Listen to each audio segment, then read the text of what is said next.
మీ family future కు safe investment అంటే లాండోరా the valley, కంది, హైదరాబాద్. సంఘటనప్పుడు ఫస్ట్ పెయిన్ వస్తున్నట్లు ఏమన్నా కంప్లైంట్ చేశారా అండి, లేకపోతే సడన్ గా పడిపోయారా? ఎట్లా అసలు? పెయిన్ వస్తుందని ఏం కంప్లైంట్ చేయలేదండి. కొంచెం ఇట్లా చేతులు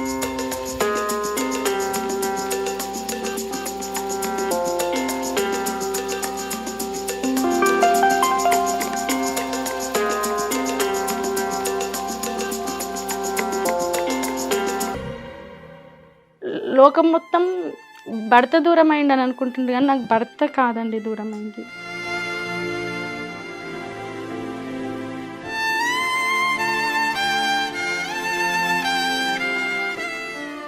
రెస్ట్లెస్ గా ఉండటమే తనకి ఫస్ట్ టైం స్ట్రోక్ రావడానికి కారణమైంది అనుకోవచ్చా అండి? ఫస్ట్ టైము స్ట్రోక్ అనేది స్ట్రోక్ కాదండి, కాదు. 2010 ఫస్ట్ అదేనండి ప్రాబ్లం అయింది. 2010లో అప్పటికి తెలంగాణ జిల్లాల్లో మొత్తం సాయి చంద్ రాతి బొమ్మల్లో కొలువైన శివుడ సాంగ్ అంటే ఆ పాట లేని వేదిక లేదు, ఈ మనిషి లేని వేదిక లేదు. 2010లో మార్చ్ 3 కొత్తగూడెంలో నాకు తెలిసి దగ్గర దగ్గర ఒక 50-60 వేల మంది సభ, పెద్ద ఎత్తున. దానికి ముందు మేము ఒక 6 నెలల పాటు కనీసం కాంటాక్ట్లో కూడా లేమండి. ఫోన్లు పెద్దగా యూజ్ చేసే పరిస్థితి లేదు. ఉంది ఫోన్ నా దగ్గర ఉంది, ఆయన దగ్గర ఫోన్ ఉంది. ఫోన్ చేస్తే మీటింగ్లో ఉన్నా, సౌండ్ వినపడడం. ఎప్పుడో 2 గంటలకు మీటింగ్ అయిపోతే 2 గంటలకు మళ్ళీ నేను ఎక్కడ పడుకుంటాను అని నాకు ఫోన్ చేయకపోవడం. మళ్ళీ మార్నింగ్ లేవగానే నేను ఏమో 2 గంటలకు మీటింగ్ అయిపోతే మరి డిస్టర్బెన్స్ ఎందుకని ఆ 6-7కి అట్లా చేయకుండా ఓ 10కి చేస్తే అయ్యో మేము ఇంత లేట్ ఎందుకు, ఎప్పుడో మీటింగ్ దగ్గర ఉన్నా అనడం. అట్లా 6 నెలల్లో ఒక 2 సార్లు 3 సార్లు మాట్లాడుకుని ఉంటాం. నేను డిగ్రీ చేసిన తర్వాత పీజీ అడ్మిషన్ తీసుకొని ఇక్కడ గీతాంజలి స్కూల్లో జాబ్ చేశాను. అప్పటికే నాది కూచిపూడి, కథక్ డాన్స్ కోర్సులు డిగ్రీ చేస్తూనే కంప్లీట్ చేశాను. ఒక ఇన్స్టిట్యూట్లో నేను చెప్పేది స్టూడెంట్స్ కూడా. ఈ 2 చూసుకునేది. ఇక్కడ మార్నింగ్ టైంలో స్కూల్లో, ఈవినింగ్ టైంలో వీక్లీ 3 days డాన్స్ క్లాసెస్. ఒక 22,000 ఇన్కమ్ వచ్చేది.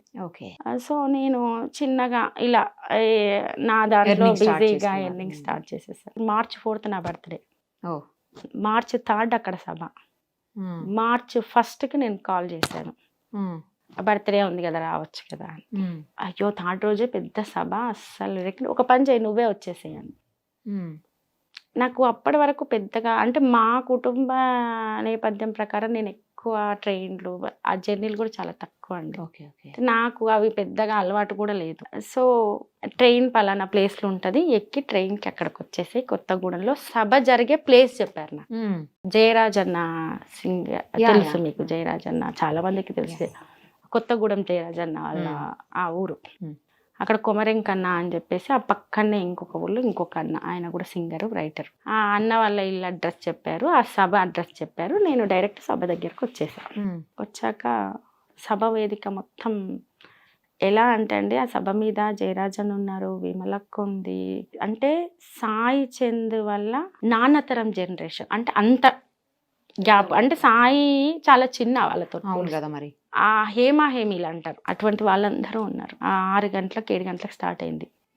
8 గంటలకు సాయి చంద్ మైక్ అందుకున్నారు. 4 అయింది. 8 నుంచి 4 వరకు ఒక్కడే, జనాలు లేవట్లేదు. బెడ్షీట్స్ తెచ్చుకుంటున్నారు దగ్గర దగ్గర ఉన్న ఇల్లు వాళ్ళు. ఇంకా సాయన్న ఇంకా ఇంకా అట్లా అరుపులు కింది నుంచి. అంటే స్పిరిట్ కూడా ఆ రేంజ్లో ఉంది పబ్లిక్. అంటే ఒక్క పాట మాత్రమే కాదు, పాట ఎవ్రీథింగ్. తర్వాత ఆ సభ నుంచి ఇంకా బయలుదేరి ఆ కుమరెంకన్న వాళ్ళ ఇంటికి వెళ్ళి రెస్ట్ తీసుకొని మళ్ళీ రేపు ఏదో ఒక సభ అదేలేండి అనుకునే సందర్భంలో ఆ ఇంటికి వెళ్ళి పడిపోయిందండి. ఇంటికి వెళ్ళగానే పడిపోయారా? వెహికల్ దిగినామో లేదో పడిపోయిండు. పడిపోయి ఒక 1/2 hour తర్వాత మళ్ళీ స్పృహలోకి వచ్చారు. అంటే మేము వెహికల్ లెక్కించుకొని హాస్పిటల్కి తీసుకెళ్లే క్రమంలో స్పృహలోకి వచ్చేసి హాస్పిటల్కి వెళ్ళి ఈసీజీ అవన్నీ తీయించిన తర్వాత వాళ్ళు ఏం చెప్పారంటే ఒక గ్యాస్ట్రిక్ బబుల్ అనేది అడ్డుపడ్డది. అది దానంతకు అది బ్లాస్ట్ అయిపోయింది. అంటే ఎయిర్ బబుల్. ఇప్పుడు ఫుడ్ సరిగ్గా తినకపోతే ఎయిర్ బబుల్ అనేది ఆ బ్లడ్లో నరాల్లో ఎక్కడో ఒక దగ్గర అట్లా వచ్చేస్తుంది అంటారు కదా. సో అది దానంతకు అది వెళ్ళిపోయింది. ఎందుకైనా బెటర్, మళ్ళీ ఏమన్నా అయితే కష్టము అది ఇది అంటే అక్కడ డాక్టర్స్ జేఏసీలో భాస్కర్ అన్న ఉండే, ఆయనది హాస్పిటల్ ఉంటుంది. ఖమ్మంలో. మీరు నీమ్స్కి తీసుకెళ్ళి తనకు అన్ని టెస్టులు చేయించండి. ఓకే. అది జరిగింది కూడా తెల్లారుజామున ఈ టైంలో కాబట్టి ఉదయం మార్నింగ్ పేపర్లో సింగర్ సాయి చంద్ హఠాత్ మరణం హార్ట్ అటాక్తో ఖమ్మం పేపర్లో. అటు నుంచి నీమ్స్కి తీసుకొస్తే అందరూ లేదంట, ఉన్నాడంట, గుండెపోటు వచ్చింది కానీ ఉన్నాడంట, నీమ్స్లో ఉన్నాడంట. నీమ్స్కు మామూలుగా కాదండి, ఈరోజు ఈయన సంఘటన జరిగిన తర్వాత ఎట్లా వచ్చిర్రో అట్లా నీమ్స్కు రెస్ట్ లేదు. అట్లా నీమ్స్లో ఒక 1 డే ఎంజోగ్రామ్ చేస్తే అన్ని తెలిసిపోతాయని అన్ని రకాల టెస్టులు చేయించి పర్లేదు ఏం కాదు, ఆ బబ్బులు అనేది దానంతకు అది వెళ్ళిపోయింది అని వచ్చింది రిపోర్ట్లో. కానీ డాక్టర్స్ జనరల్గా ఇచ్చేది బాడీకి రెస్ట్ అవసరం, నిద్ర అవసరం, ఫుడ్ అవసరం, నువ్వు యంగ్స్టర్వి కాబట్టి నీకు తెలియట్లేదు అని చెప్పి పంపించారు. అది ఆ తర్వాత ఇంకెప్పుడు ఏం కాలేదు. మొన్న సెకండ్ వేవ్ అప్పుడు కోవిడ్ వచ్చింది. కోవిడ్ వచ్చినప్పుడు హాస్పిటలైజ్డ్ అయ్యారా అండి? చాలా. కోవిడ్ వచ్చినప్పుడు లక్కీలీ బతికినట్టే. అబ్బో. ప్రైవేట్ హాస్పిటల్లో లేదమ్మా, సోర్స్ లేదు అని చెప్పారు. అప్పుడు సీఎంఓ ఆఫీస్ నుంచి హరీష్ అన్న వీళ్ళందరూ కాల్ చేసి గవర్నమెంట్ టేక్ కేర్ చేసి, లేదు సాయి చంద్ర మంచి ట్రీట్మెంట్ ఇప్పించాలి, నీమ్స్కి షిఫ్ట్ చేయి, నీమ్స్లో మాట్లాడి ఆ సపరేట్ ఉంచి ఆయనకు ట్రీట్మెంట్ చేయించారు. లేదంటే అప్పటి పరిస్థితి ఎట్లా అంటే చాలా అంటే ఇంకా అయిపోయింది అనేటట్టే ఉండండి పరిస్థితి అప్పుడు కూడా. అది సెకండ్ చాలా పట్టించుకున్నారు. అంటే ఆ సందర్భంలో కోవిడ్ అంటే జస్ట్ ఇట్లా తెలిస్తేనే వచ్చి చూడలేని పరిస్థితి, అటువంటిది వాళ్ళందరూ హాస్పిటల్కి వచ్చి. అబ్బో. తర్వాత ఆ రోజు సంఘటనప్పుడు ఫస్ట్ పెయిన్ వస్తున్నట్లు ఏమన్నా కంప్లైంట్ చేశారా అండి, లేకపోతే సడన్ గా పడిపోయారా, ఎట్లా అసలు? పెయిన్ వస్తుందని ఏం కంప్లైంట్ చేయలేదండి, చెమటలు అయితే పట్టాయండి. అయితే జనరల్ గా సహజంగా ఏంటంటే ఆయనకు స్వెట్ ఎక్కువనే వస్తుంది. అందులోనూ వేదికల మీద పాడి మాట్లాడి మనం స్వెట్ తోటి చూసి ఉంటాం కాబట్టి ఆడికి నేను ఏంటి స్వెట్ వస్తుంది కొంచెం, అంటే మనతో పోలిస్తే కొంచెం ఎక్కువ వస్తుంది కదా, స్వెట్ వస్తుంది అంటే ఒక మాట, ఏం లేదు ఎందుకు టెన్షన్ పడుతున్నా, ఈ స్వెట్కి టెన్షన్ పడుతున్నావు అన్నారు. ఈ మాట అని నవారా మంచం వేసుకొని వాకిట్లో పడుకున్నాం. అంటే నిద్రపోలేదు, కూర్చొని మాట్లాడుతూ ఉన్నాం. హైదరాబాద్లో లేరా? హైదరాబాద్లో లేమండి. అంటే అంతకు 2 రోజులు అంత చాలా బిజీగా ఉండే లైఫ్ స్టైల్. ఆ రోజు మార్నింగ్ 4 o'clock వచ్చారు. అంటే ఎప్పుడు కానీ 12 దాటిన తర్వాతనే ఇంటికి. ఆ రోజు ఎందుకో ఏమో తెలీదు, ఎప్పుడు అనని మనిషి ఫస్ట్ టైము అదే రోజు మార్నింగ్ ఇంట్లో ఉన్నాడంటే ఎప్పుడు ఎవరో ఒకరు పబ్లిక్ వస్తూ ఉంటారు, కలుస్తూ ఉంటారు, మీట్ అయితేనే ఉంటారు. 6-7 నుంచి పబ్లిక్ వస్తూ ఉన్నారండి.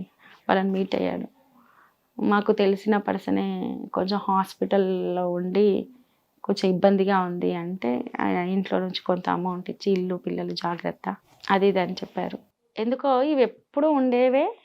ఇంకా 1 డే అయితే నేను చాలా బిజీ అయిపోతే ఇంకా నీకు దొరకను, మళ్ళీ అందులో ఎలక్షన్ పీరియడ్. ఒక పని చేద్దాం, ఈడ ఉంటే ఎవరో ఒకరు వస్తారు, నేను కాదనలేను, కలుస్తా, బయటకు పోదాం పిల్లల్ని తీసుకొని అంటే ఎవరన్నా బయటకు వెళ్దామంటే ఇంకేదేదో ప్లాన్లు వేస్తారు. మంచిగా చెట్లు అవి చూసి అక్కడ బాగుంటుంది. మా అమ్మమ్మ వాళ్ళ ఊరు అది. అక్కడ చిన్న ఫామ్, ఒక 2 రూములు రేకుల రూములు ఉంటాయి. అక్కడికి వెళ్దాం, మంచిగా ప్రశాంతంగా చెట్లు చూస్తూ ఉండొచ్చు, పిల్లలతోటి కొద్దిసేపు మాట్లాడుతూ వాళ్ళు ఆడుకుంటారు అని ఎగ్జాక్ట్లీ 3 గంటలకు అన్నారండి మధ్యాహ్నం. మా పిల్లలు స్కూల్ నుంచి 3:30-4 అవుతుంది వచ్చేసరికి. పిల్లలు స్కూల్కి వెళ్ళారు కదా అని నేను అన్నాను, నేనే వెళ్ళి ఎక్కించుకొని వస్తాను అని వెళ్ళి వాళ్ళని స్కూల్ దగ్గర నుంచి తీసుకొచ్చి నన్ను ఎంత తొందర పెట్టారంటే, బేసిక్గా నాకేం హ్యాబిట్ అంటే నేను ఇంట్లో ఎట్లున్నానో అట్లే వెళ్ళను, ఏదో ఒక ఖచ్చితంగా రెడీ అయ్యే బయటికి అడుగు పెడతా. ఆ రోజు ఉన్న పలాన్ని నువ్వు పద, ఎవరు చూస్తున్నారు, కార్లు ఎవరు చూస్తున్నారు, నువ్వు పద అని నన్ను పిల్లలు ఆల్రెడీ 3 అవుతుంది, మనం పోయేసరికి చీకటి అవుతుంది, చీకటి చేసేస్తావా, కనీసం 2 గంటలు కూడా స్పెండ్ చేద్దా పిల్లలతోటి, మళ్ళీ పొద్దున్న లేస్తే నాకు బిజీ అని చెప్తే అర్థం కావట్లేదా, ఇలా అంటూ వెహికల్ ఎక్కినాము. 3 hours జర్నీ పడుతుంది. మేము ఎక్కేసరికి వెహికల్ 5 అయ్యింది. అంటే పిల్లలు స్కూల్ నుంచి వచ్చి నేను రెడీ ఏం లేదండి, ఉన్న పలానే ఎక్కేసాను నేను. మాతో పాటు గన్మెన్, పిఆర్ఓ, డ్రైవర్లు, 2 వెహికల్స్, ఫ్యామిలీ ఉంది కాబట్టి ఫ్యామిలీ వెహికల్స్, వాళ్ళ వెహికల్, 2 డ్రైవర్లు, అందరం కలిసి బయలుదేరాం. ఫస్ట్ ఏమన్నారంటే 4 వెళ్దాం ప్రశాంతంగా అన్నారు. నేనే డ్రైవ్ చేస్తాను, 4 వెళ్దాం. మళ్ళీ ఏమన్నారో తెలియదు, కిందికి దిగుతూనే వెహికల్ తీయండి అని వాళ్ళకి చెప్పారు. అందరం కలిసి అక్కడ రీచ్ అయ్యేసరికి 8:39 అయిందండి. అంటే 3 hours జర్నీ కదా, అవును. కొంచెం స్లోగా మాట్లాడుకుంటూ అక్కడికి రీచ్ అయ్యాము.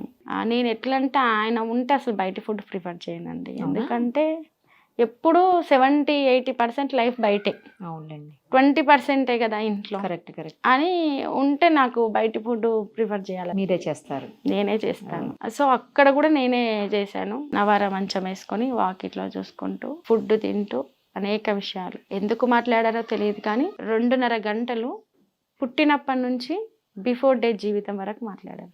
రేపు పిల్లల భవిష్యత్తు గురించి కూడా మాట్లాడారు. వాళ్ళు ఏమైతే, ఏం చేస్తే, ఎట్లా, ఏం చదివించాలి, అన్ని విషయాలు, రాజకీయాలు, చాలా విషయాలు మాట్లాడారు. మాట్లాడుతూ తిన్నారు కాబట్టి ఆ నవారా మంచం మీద ఇలా పడుకున్నారు. నేను అనుకున్నాను 12 దాటింది. ఇప్పుడు మేము రీచ్ అయ్యేసరికి 9 తినేసరికి 10కి మాట్లాడుకుంటూ 12 అయింది. కొంచెం చెమటలు పట్టినాయి. నేను అన్నాను గాలి లేదు, ఇక్కడ ఫ్యాన్ లేదు, స్వెట్ వస్తుంది, ఎందుకు చెమటకు లోపల పడుకోవచ్చు కదా, నిద్ర వస్తే అలసిపోయినట్టున్నారు అన్నా. ఏం కాదులే, అయినా స్వెట్ వస్తే ఎందుకు టెన్షన్ పడుతున్నావు. అవన్నీ మాట్లాడి అలా పడుకున్నాక లేపితే లేశారు. పాపని పట్టుకొని అలా తిరిగి వచ్చి పాప బాబు ఆయన లోపలికి వెళ్ళి పడుకున్నారు. 15 minutes పడుకున్నారు. నేను ఇంకా ఆ తిన్న బౌల్స్ అవన్నీ తీసి లోపల పెడుతున్నాను. నేను ఇట్లా లేస్తుంటే ఏమైంది అని వెళ్ళా దగ్గరికి. అంటే వాష్రూమ్కి ఏమో అని నేను అనుకున్నాను జనరల్గా. ఇలా లేవడానికి కొంచెం ఇట్లా చేతిలా అనుకుంటూ ఇలా లేవడానికి వెళ్ళారు, అలాగే కుప్పకూలారండి.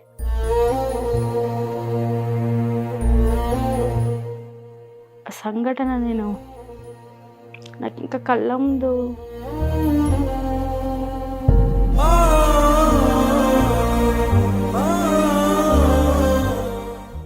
అది ఎవరైనా చూసినా నిజంగా జనరల్గా బయట ఎక్కడో మనకు ఆత్మీయ అనుబంధం లేని వ్యక్తికి జరిగినా మనం తట్టుకోలేమండి. అది నిజం, అది సాధ్యం కాదు.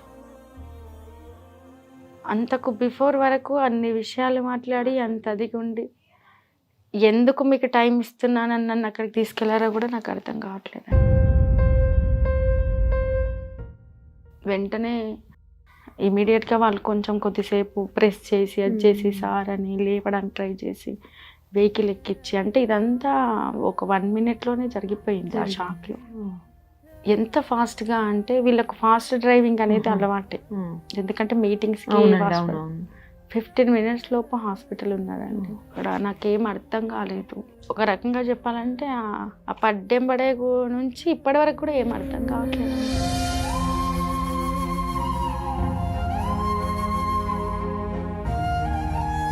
ఇప్పుడు ప్రతి ఒక్కరికి ఏం చెప్తుంటానంటే, ప్రతి ఒక్కరికి భర్తలో లోపాలు కనిపిస్తాయి, నాన్నలో కనపడవు. ఎవరి తండ్రిలో కాబట్టి కావచ్చు, అన్న తమ్ముళ్ళలో కనపడవు. ఎవరన్నా ఎవరి తమ్ముడు వాళ్ళకి. అంటే లోకంలో అందరికంటే మా ఆయన్నే గ్రేట్ అని చెప్పుకునేదాన్ని. మా ఆయన్నే అంటే మంచి వ్యక్తి, గ్రేటు. ఈ రోజు వరకు మా ఇద్దరి మధ్య ఒక చిన్న డిస్టర్బెన్స్ కాదు, ఇది ఒకటి ఉంటుంది డిస్కషన్ అనే విషయం కూడా ఉండదు. 2003 నుంచి ఈ 2023 వరకు మీరు ఇంత బాగుంటారేంటి అనేవాళ్ళు తప్ప, లేదు మా వెనకాల అసలు వాళ్ళంతా అన్ని రకాలుగా డిఫరెంట్ అయినా, అంటే కుటుంబ నేపథ్యంగా ఇంత అన్యాయంగా ఉంటారు అని మాట్లాడుకునే వాళ్ళు తప్ప, ఏ రోజు మా కుటుంబం నుంచి ఒక చిన్న విషయం కూడా మా ఇద్దరి మధ్య మూడో వ్యక్తికి అంటే అది లేదు, ఉంటే తెలుసు కదా. Correct correct. బహుశా నాకు మేమిద్దరము అంటే చాలా రోల్స్ అండి. ఆయన నాకు అమ్మలా, నేను ఆయనకు అమ్మలా, ఫ్రెండ్లా, కొన్ని సందర్భాల్లో పుస్తకాలు అవి చదివేటప్పుడు గురువులా. అది నేను ఆయనకు కావచ్చు, ఆయన పాటలు రాసేటప్పుడు, ఎప్పుడు ఏదో ఒకటి రాసేటప్పుడు, ఒక వేదిక మీద మాట్లాడి వచ్చిన తర్వాత కూడా నేను ఖచ్చితంగా యూట్యూబ్లో పెట్టుకొని వింటా అండి. విన్నప్పుడు ఈ పదం నువ్వు అనకుండాల్సింది, అంటే నువ్వు ఆ వేదిక మీద ఉండి మాట్లాడితే నీకు అర్థమయ్యేది. ఒక రకంగా చెప్పాలంటే మా ఇద్దరి రిలేషన్కి ఓన్లీ భార్యాభర్తలని కాదండి, డిక్షనరీలో ఒక కొత్త పదం వెతకాలి. ఇద్దరిది రిలేషన్ కాదండి, విడదీయలని బాండింగ్. అది దాని గురించి నువ్వు ఎంత చెప్పినా అది ప్రాక్టికల్గా అనుభవించ, అంటే లోకం మొత్తం భర్త దూరం అయింది అని అనుకుంటుంది కానీ నాకు భర్త కాదండి దూరం అయింది. వేరే నేను 17 ఏళ్ళ వయసు అప్పుడు హైదరాబాద్కి వచ్చినండి. ఏం తెలియదు అప్పుడు, చిన్న పని కూడా చేసిన అలవాటు కూడా లేదు. అంత అదిగా పెరిగిన నేను వ్యవస్థలో ఈరోజు ఇన్ని విషయాలు తెలుసుకున్నా, ఇన్ని నేర్చుకున్నా అంటే ఆయన పక్క నుండే నేర్చుకున్నాండి. అంటే ఆయన నేను ఇద్దరం కలిసి నేర్చుకున్నాం అన్నిటినీ. ఇద్దరం, ఆయన బైకు ఏం కాదు నడిపోయినకుండు అని గేర్లు ఇది అది అంటే ఆయన నన్ను కాదు, ఆయన బైక్ నేర్చుకునేటప్పుడు కూడా నేనే ఉన్నా, ఆయన కార్ నేర్చుకునేటప్పుడు కూడా నేనే ఉన్నా. హైదరాబాద్లో కార్ డ్రైవింగ్ చేసి నేర్చుకునేటప్పుడు గ్రౌండ్లు వెతికి ముట్టిగానే పక్కన కూర్చొని రౌండ్స్ కొడుతూ నేర్చుకుంటూ అట్లా నేర్చుకొని కార్లు తెచ్చు. అంటే ఒక సందర్భం అని కాదండి, రామాయణ మహాభారతంలో ఎన్నో ఘట్టాలని మాట్లాడుకుంటాం కదా, అట్లా చెప్పుకుంటూ పోతే ఒక్కొక్క రోజు ఒక్కొక్క చరిత్ర, ఒక్కొక్క పుస్తకం. సామాన్యంగా ఒక కుటుంబ జీవితం మాత్రమే ఉంటే ఇవన్నీ ఉండకపోయాయి. అవునవును, బాధపడకండి రజనీ గారు. చూస్తుంటే వింటుంటే నాకే చాలా బాధగా అనిపిస్తుంది. అది నేను అర్థం చేసుకోగలుగుతాను ఆ పెయిన్ని. బట్ పిల్లలకి ఇప్పుడు మీరే కదండి, ఇంకా పిల్లలకి ధైర్యం మీరే. పిల్లల్ని భవిష్యత్తు బంగారంలాగా చేయాల్సిన అవసరం కూడా, ఆ బాధ్యత కూడా మీ మీదే ఉంది. అంతకు మించి పదవి మీ చేతుల్లో ఉంది, ఆ పదవికి న్యాయం చేయాలి. ఒక్క విషయం మాత్రం వాస్తవం అండి, ఆయన మొహమాట పడకుండానో లేకుంటే అత్యంత ఆత్మీయంగా ఉన్న కుటుంబాలు కొన్నే ఉంటాయి. అది స్టూడెంట్ దశలో ఒకరి కుటుంబం కావచ్చు, ఇంకో దశలో ఒకరి కుటుంబం, అంటే అందరితో క్లోజు, కొంతమంది మరీ దగ్గర మనసుకి. అటువంటి కుటుంబాల్లో సీఎం గారి కుటుంబం ఒకటి. ఆయనకు అత్యంత ఆత్మీయం అంటే ఆ ఇంట్లో మనిషి అండి, అంతే. అంత ప్రేమించిన మనుషులు ఉండి, ఇంత ఇది ఉండి వ్యవస్థలో ఈరోజు కాలం ఇంత భయంకరమైన పరీక్ష పెట్టడం అనేది జీర్ణించుకోలేకపోతున్నాను.